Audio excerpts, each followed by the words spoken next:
係三觀唔合，佢成日同我個頭婚嗰個妹夫經常嗌交霎氣，後尾嘈嚟嘈去，嘈到離咗婚啦。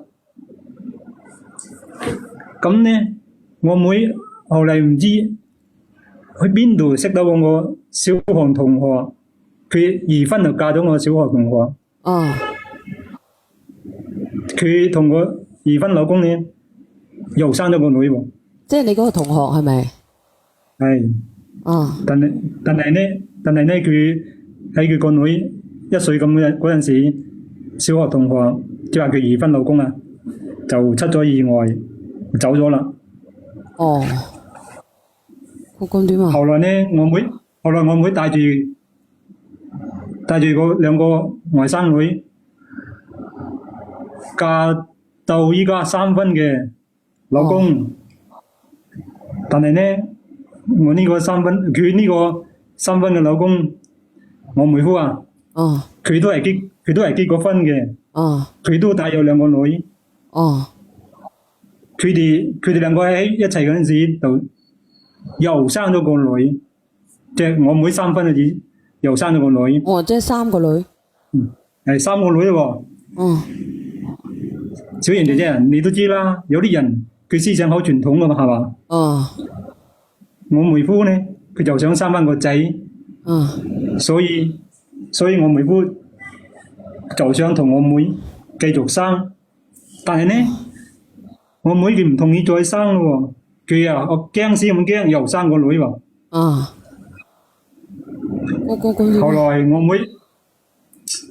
後來我妹唔同意嘛，唔同意，我妹夫就喺出邊揾到第2個女人。哦，出咗軌係咪？係，你都知啦，呢啲日子包唔住火啊，遲早都會知啊。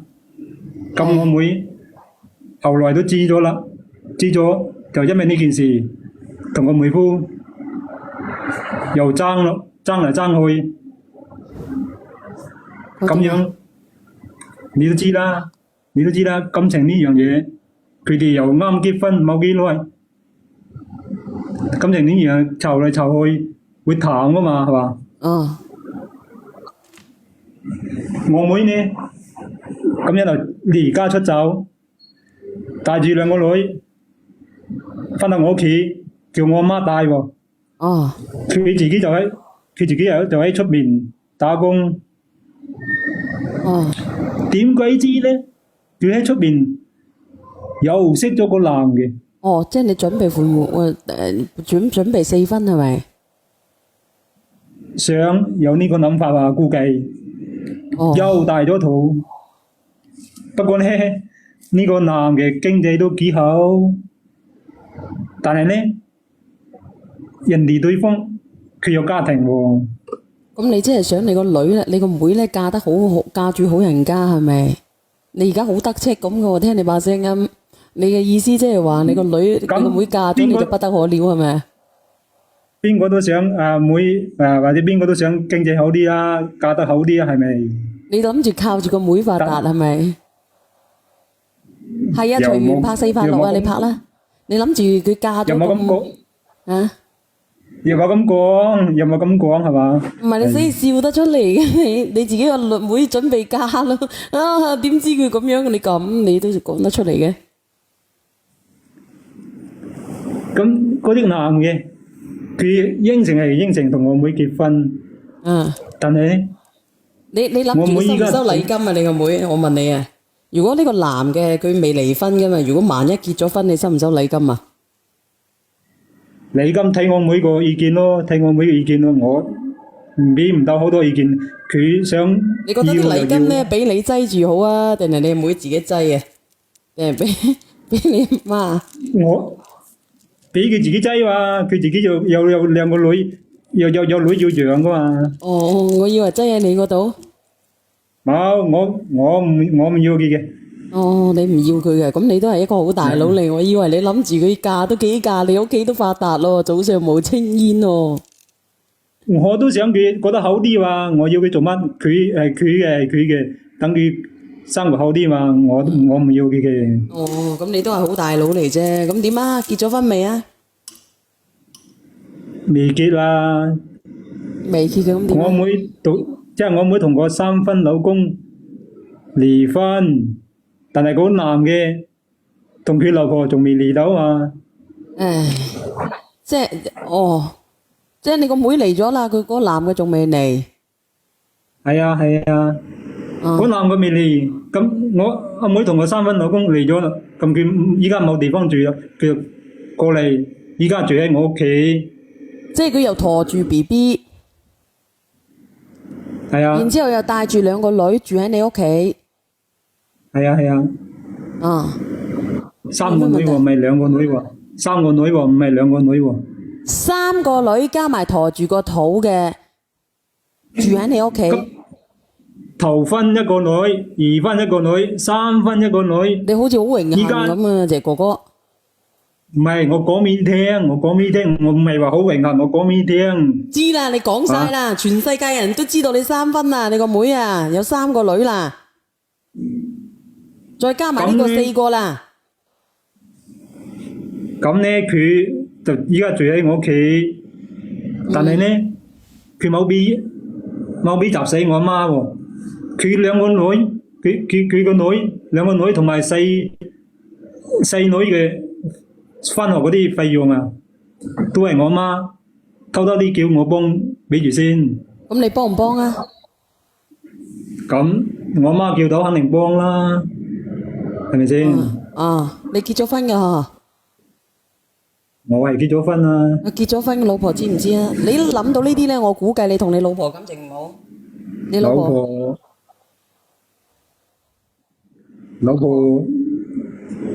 呢啲我偷偷啲嘅，佢唔知嘅。你偷偷啲，咁你而家你連上嚟，要麼咧就俾你老婆發現，要麼你自己冇錢。咁我妹又佢又後面，依家佢陀住四胎嘛，佢又叫我借咗3萬蚊產，叫我借咗3萬蚊產險喎。但係咧，佢又唔生性，死唔死啊？佢攞啲產險費去買個包，亂咁使咗出去。咁我老婆知道之後，就揾我妹嘈。嗱，我都話咧，講佢哋扯，講兩個外甥扯。我媽就唔俾咯。你阿媽肯定同你老婆嘈噶。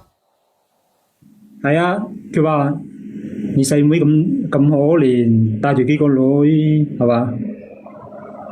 咁係啦，同我老婆嘈起嚟咯。咁同你老婆嘈起嚟，你幫邊個？我老婆又問你。我就係唔識咯，手心又係肉，手背又係肉。我老婆佢就放出話嚟講，如果我妹唔扯，佢就扯。我而家問你，咁你想唔想同你老婆過啊？想，肯定想，做乜唔想？嗱，你想嘅話，咁你覺得咧，你妹同你過一世啊，定係你老婆同你過一世啊？但係我同我妹一世兩姊妹，冇理由唔幫啊，係嘛？嗱，我話俾你知，你同你阿妹咧，你就冇西仔整噶咯喎。如果你同你老婆咧，你就有兒有西噶喎。你想唔想咧整你妹隻西啊？對唔住啊，我嘅意思係咁嘅，我嘅意思係對唔住，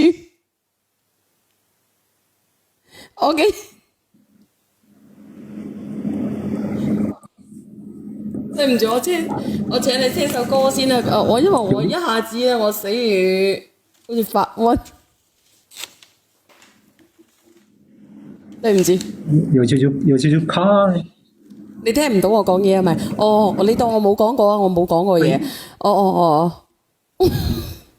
頭先有啲卡，冇聽到你講咩喎？我嘅意思係我啱先係咁樣，我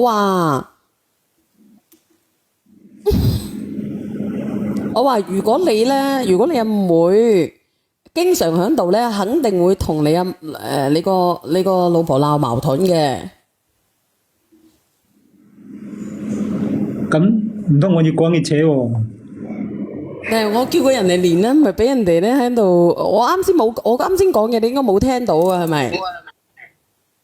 我頭先有啲卡冇聽到啊。哦，我咧係咁樣，啱先我都冇乜嘢講過，我嘅意思係咧，我啱先呢個喉嚨有啲唔舒服，我飲啖水。算就冇講過。你講啊，冇啊，冇。哥哥，你個妹一路都係咁生。冇邊個聽到啊？冇講嘢。嗱，你而家聽唔聽到我講？你而家聽唔聽到啊？聽到，依家聽到。你個妹係唔抵爭噶啦，你個老婆，因為一次又咁，兩次又咁，而家都3分都過完，4分搵到個咧又有老婆嘅，咁你點搞啊？咁你話你老婆有意見，肯定有意見噶啦。咁你想同你老婆過嘅咧，咁你又睇你妹點搞咯，係咪？你俾問你借3萬咁去產檢，居然可以攞到去買包啊！咁你呢啲人？有冇靠唔靠譜啊？你話幫唔幫得落啊？呢啲人係倒數第一咪係邊個嚟噶？係我嚟噶。一針。我想話俾你聽，你啱一講啲說話都失晒心風嘅，點解你知唔知你自己講啲乜嘢啫你啊？你當我冇，你仲係一個主播嚟嘅，你嚇都嚇死我噶你。你可唔可以當我冇講過啊？即係播間嗰啲閪佬死猛喺度提人哋，我其實我當唔到你冇講過咯。你真係講啲說話。講過。喂，你使唔使過下你嘅大腦啊？即係講說話係咪啊？真係你嘴上都沒有個把門的嗎？你說鹹咩濕啫鹹濕？冇嘢講啊，哥哥你唔好聽佢哋講。呢個匿名嘉賓，我想同你講嘅係乜嘢咧？你個妹啊，嗰個準備4分嗰個咧，嗰個男人係畫大餅啊，係佢嘅，唔會同佢結婚嘅。你唔信？依家你叫佢，你阿妹叫佢攞住禮金先啦，佢1毫子都唔會俾你嘅。人哋有錢，人啲錢就睇佢。我依家仲未知，但係咧嗱，我同你講咧，其實考驗嗰個男人好簡單嘅咋。你叫佢你阿妹，你話你依家你未嚟到，但係依家已經大緊肚啦嘛。你叫佢俾住禮金，俾住10萬8萬先，你睇下佢會唔會俾？咁如果佢肯俾到禮金嘅話，咪解決咗你老婆呢邊咯，還翻啲錢俾你老婆，你老婆咪原諒你個妹咯，係咪先？但係佢依家就陀咗咯，個男嘅都幾有錢啦。佢唔俾錢你個女人。我同你講咧，有錢人嗰啲錢咧係俾你睇嘅，唔係俾你使嘅，用下你個腦啦。真係嘅，有好多男人咧，佢買晒名錶名衫，但係佢俾個女人使嘅。但係呢個世界上咧，有好多女人係慕強嘅。點樣去慕強啊？咁即係話佢希望喺佢身上攞到嘢，但係呢個男人喺度釣魚，佢想1分都唔乜嘢，係咪？1分都唔出咧，佢就想得到你個老婆你個妹。你個妹係。人哋鬼你個妹咋，話俾你聽啦！你依家個妹仲喺度同佢大緊肚，仲借你啲錢喎，你唔覺得好荒唐嘅咩？陀又唔係陀你嘅，憑咩問你借啫？係咪先？你叫嗰個男人攞住度住10萬8萬嘅禮金過嚟先，還咗俾你，咁你個老婆咪原諒你個妹咯，跟住你個妹咪唔使嚟去呢頭家咯。你個妹冇人冇物又咁蠢，你叫佢出去，你叫佢去邊啊？冇你阿媽喺度照住佢，佢肯定唔會還噶。佢如果攞咗10萬8萬禮金，佢肯定要還翻俾佢嘅哥嘅，做咩唔還啫？咁如果呢個有錢嘅男人1分都唔俾佢咧？咁如果我同你講，如果呢個有錢嘅男人1分都唔俾佢個妹，咁咪證明佢係佢阿妹咯，畫大餅咯，即係啲錢係俾佢睇嘅，唔俾佢使咯。咁你個妹咧就會一直喺你屋企，咁點算呢？你依家有三條女喺度，我同你講，你叫你阿妹考慮下呢個，因為如果叫人打係好陰功嘅，但係你問清楚你個妹咯，因為嗰個男人憑乜嘢叫你攞錢啫？係咪先？都陀咗佢噶啦。你嚟唔嚟到一回事咁，但係你禮金肯定要攞到手噶嘛。嗱，我而家問你啦，嗱，咁呢個男人佢有三個小朋友係咪？唔係有3個小朋友，唔係呢個女人嘅。如果佢真係愛呢個女人咁有錢嘅，咁點解你會借錢咧？佢仲要喺你屋企用食，連產檢佢都俾唔到錢咧？咁你覺得佢係咪呃人啊？產檢佢都俾唔到喎。係啊，係呃佢。我都話我啱啱一上嚟就提醒佢話係佢畫大餅係呃佢咯。咁佢產檢佢都俾唔到，你覺得咧呢三個細佬哥邊個負責咧？我唔講你個女，唔講其他嘅，我就係講呢三個侄女，你點負責？你個妹嘅產檢你點負責？第日生出嚟仲要養咧？你阿妹，你直頭同佢講個男人係畫大餅㗎，係你真係你帶住個肚陀係陀佢個肚，有乜可能佢一分錢都唔出㗎？你嚟唔到嘅，但係你嚟唔到本證就冇啫，但係你錢要到位㗎嘛，係咪啊？唔係咁憑乜嘢去大肚啫？咁點算啊？咁真係你妹嘅咧，咁你問下你妹個肚啦，因為唔勸打㗎，你哋自己商量要唔要啦，真係㗎，勸打嗰啲人係好咩㗎？如果你自己人商量過唔要就唔要就係咁樣啦，我哋唔勸打嘅，因為佢講呢啲説話好陰公嘅。即係我話俾你聽，個男人係你阿妹㗎，係你阿妹㗎，係陀住佢個仔冇陀住係個肚係佢嘅，冇理由先都唔先下㗎。你仲喺度笑，以為自己執咗個大西瓜翻嚟係咪？點知啊芝麻都冇粒係咪先？我就呢個妹，就唯一個呢個妹。你成日都唯一呢個妹，你嗌呢個妹問嗰個男嘅攞錢咯。你聽我講，你而家你老婆知道咗你俾錢你阿妹產檢係咪？俾錢知道你俾錢，佢三個小朋友啲費用係你俾嘅定係邊個俾嘅？我偷偷俾，我媽叫我偷偷俾嘛。嗱咁好啦，你依家你咁樣，你聽我講，你明白個主次先。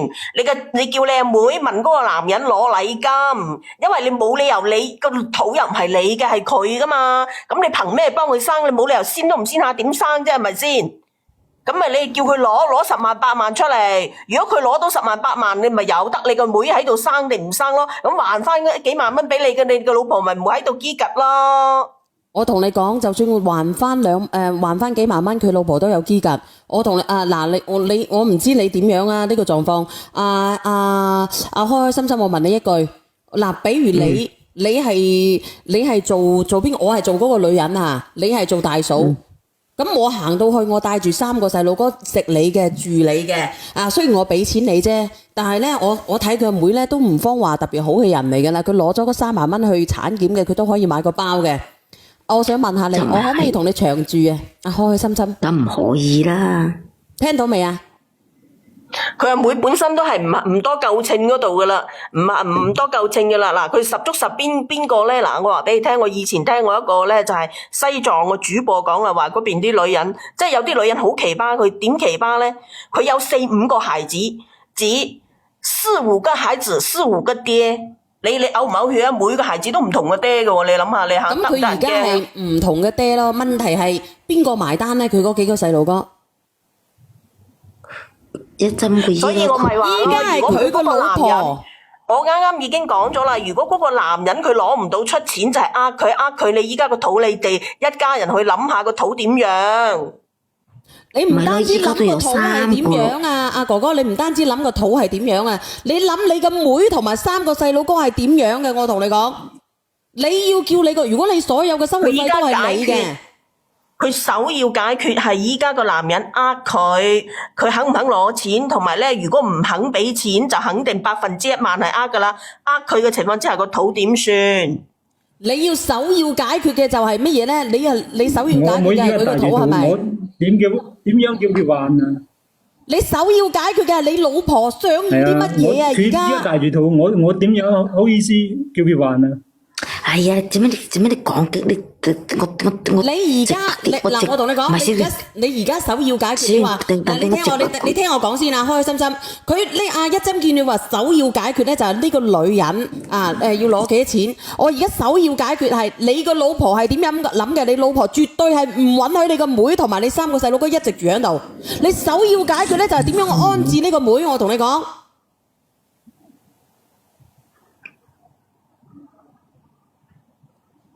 唔係話有錢大晒嘅喎，你同我拉絲吉柒路喎，你冇可能一直住喺度喎。你聽我講啦，你聽我講，佢首要解決嘅問題係要攞錢翻嚟。我同你講，輕重唔急。如果佢阿妹可以攞到錢翻嚟，佢呢個阿嫂咧就係即係最起碼唔會即刻拋佢扯，條氣起碼順咗啲。你覺得會唔會啊？3個細路哥？我唔係嘅，依家嚟嚟去係嘈錢嘅問題啫嘛。我想問下你哋啊，你哋佢始終嗱，我問下你有冇仔女啊？你啊呢個靚仔，你有冇仔女啊？有啊，我有2個仔啊。咁咪係咯，唔係咁容易分得開嘅。佢老婆係夠稱嗰啲人咧，就唔咁容易分得開嘅，除非唔夠稱咯，話扯就扯咯。你唔係咁樣，我都唔能夠同你過啦。老實講啊，我一人一個仔，我都唔同你過嘅，因為你阿妹咧食我嘅住我嘅喺晒呢度，我阿媽又唔係特別好相處。你睇下偷偷攞錢過去，你呢頭家咧係你同你老婆嘅，但係你阿媽可以做到咁樣嘅，我點樣可以同你處啊？我同你講，要麼你個女，要麼你個妹走，要麼你妹走，要麼咧我就拜拜。我唔理你有冇錢攞翻嚟，我都要同你拜拜。你唔信，你連你個老婆上嚟。冇呢兩全其美嘅。佢呢個阿妹咧十下，我同你講，仲帶住3個女，仲大埋肚。即係講真嗰句咧，你叫佢阿媽，佢阿媽又好抵力嘅，你叫佢去邊啦？咁我冇理由我嫁咗俾你，我仲要養埋你3個㗎，大佬。我自己嘅老公養埋㗎，我如果係咁樣，我唔嫁㗎。我同你講，我就算我嫁我都走㗎。你自己揀啊，因為佢係成個人老婆嗱，你聽我講啦，即係依家首要，你聽我講埋啦，首要嗰個你阿妹叫嗰個男人攞到錢翻嚟，還翻啲錢俾你佢阿哥，即係最起碼第一步解決咗呢個問題先，咁佢都仲可以活得一段時間。嗱，你又聽我一個問題啊，如果佢一早有心嘅，我同你講，你換咗一段時間先，你俾到錢佢肯，你借咗個錢你還翻俾人哋，佢起碼呢段時間佢唔會再夾佢老婆。你又聽我一句啊，嗱，呢個男人如果真心愛佢嘅，好似你話齋，佢一早就俾啦，佢就玩佢啫嘛，俾唔到噶嘛，而家就攞個肚出嚟同佢傾，咁佢有老婆噶嘛，直接傾，你要唔要處理？唔處理嘅，我行去你屋企嘈，問下你阿妹願唔願意，唔願意嘅你就拏你個妹走。啲細佬哥3個細佬哥嘅，咁佢自己冇辦法養嘅，俾翻佢自己嘅親生父親。仲有一個，我同你講，你同你阿妹嘅智商其實係一樣嘅。我覺得我講咗咁耐，你都聽唔明啦。你個妹幾個孩子都係唔同嘅爹嘅喎。即係不同的孩子，不同的爹喎，5個都係3個都係佢生嘅喎，4個啦依家，冇一個同阿爹嘅喎。你呢個，因為呢個重擔唔係落喺你身上，唔係落喺你媽身上，亦都唔關你老婆事嘅。呢個重擔係邊個係個契哥，邊個總係嗰個契哥嘅就俾翻邊個。至於死咗嗰個，你哋可以留低幫扶下。咁其他嗰2個，你應該要俾翻佢嘅前夫。如果唔係點樣啊，大佬？你追撫養費咧，人哋嗰啲孩子咧追撫養費追一個老豆嘅，佢係追幾個嘅。你聽我真係喎，追幾個嘅，你聽過？聽到啊！你聽唔聽到啊？你首先要我舉手。阿哥哥啊，你作為大佬，講真嘅，你阿妹問你攞3萬蚊去做產檢。你都唔問下佢乜嘢產檢可以用到3萬蚊？仲有啊，哥哥，我要提醒下你個妹，而家有啲走火入魔啊！佢攞呢3萬蚊去買包包，就證明呢個男嘅可能會帶佢去一啲不屬於佢嘅能力範圍內嘅場所，俾佢感覺到佢都係有錢人，好危險㗎。所以即係可能嗰個男人咧係假有錢嘅，你聽我講啦，嗰3萬蚊係俾咗個 A 貨俾佢，係400-500蚊嘅咋，跟住咧佢個袋咧，跟住咧就俾咗3萬蚊嗰個男人啊！我唔排除呢種可能性。仲有哥哥呢啲嘢，其實我哋講咗咁多，你都聽唔明。唔係嗌你個妹還，係嗌你要問你個妹，嗌你個妹問嗰個男人攞錢啊，攞錢啊，先一步一步嚟啊！我問你一個重點啊！有錢啦！嗱，我問你個重點，你阿妹買嗰個手袋係咪經嗰個男人嘅手俾佢嘅？如果係嘅話，你個妹個袋肯定係假嘅。然之後咧，嗰3萬蚊係個男人呃佢嘅，你妹手袋嗰個咧係一個 A 貨嚟嘅，即係300-400蚊嗰啲高仿啊！我高仿而家都2-3千蚊啊，一抽300-400蚊好似。唔係㗎，400-500蚊都好真嘅。嗰個包係我阿妹自己買嘅。你阿妹係一個貪慕虛榮嘅人，講真啦，如果唔係嘅話，唔會一個又一個咁樣去嫁啦，或者係真係一個月代老。佢既然係咁好心，佢就唔好要細路仔啦，何必拖住自己啊？你咁樣啦，阿哥哥我都已經同你講啦，你哋話要追嘅，我就認為咧，追嘅好渺茫嘅，要解決你老婆自己嘅心結，要唔要同你離婚嘅你老婆，你要點樣去處理咧？叫你阿妹走啦。不如咁樣啦，不如咁樣啦。聽日約埋，聽日約你叫你妹上嚟啦，你話俾佢聽呢個男人係呃佢噶啦，唔係佢會逼俾佢呃到好慘噶，大咗個肚又生多一個，又4個孩子，又4個爹啦，係咪先？嚇都嚇死人！就算佢呃唔呃上嚟，你個妹都要走，要搬嚟你屋企。你有能力嘅，你有嗰個工幫佢資助。藤新一啊，嗰個工藤新一咧，你呢個五寶成日喺度講乜鬼嘢啫嚇？五寶，工藤新一啊，呢個五寶啊，即係你屋企你做五寶係咪做到咩啫？成世索女人味都未索過，你喺度講乜嘢講啫？好香啊！好香，即係成世女人味都未索過，喺度噏三噏四，真係啲死人五寶。嗱，我問做五寶下你啊，做死你啊！話俾你聽啦。哥哥，我而家問你啊，你點樣？你約你妹上嚟又得，約埋你老婆又上嚟又得。我就同你講，你老婆一定用唔到你個妹。你今次如果你唔掟你個妹走咧，你老婆咧就會走。咁你要老婆定係要妹自己諗。你阿妹係一個成年人嚟噶，我同你講，佢要為自己嘅行為買單嘅。照我估計，我老婆一定會講我妹走嘅。啊？講係正常噶。咩啊？照我估計，我老婆一定會嗰個講工藤我妹走嘅。新一啊，你一陣間撞車就死噶啦！你有素質，有素質啲啊！唔好理佢啦，一針你個托咩？你咁樣好冇？哥哥彈槍咪咁樣，一講你個車乜嘢啊？你咁樣好冇？你聽日約係啊，上嚟。工藤新一，你一陣間就撞車死噶啦！落嚟。阿哥哥，聽到。你聽日約啦，聽日約啦。而家晏啦，有隻烏蠅又嬲住我，好冇？哥哥，你聽得明？聽日約我老婆同埋我妹上嚟咯。嗱，咁樣好啦，咁我聽日約你啦嚇。即係你太危險啦呢個話題。聽唔明人話嘅咩？聽得明唔該晒我。你聽唔聽明人話嘅啫？你放你落去先，放你落去先。啱先彈槍，唔好意思啊，開開心心放落去。啱先彈槍我講咗唔該講嘅嘢。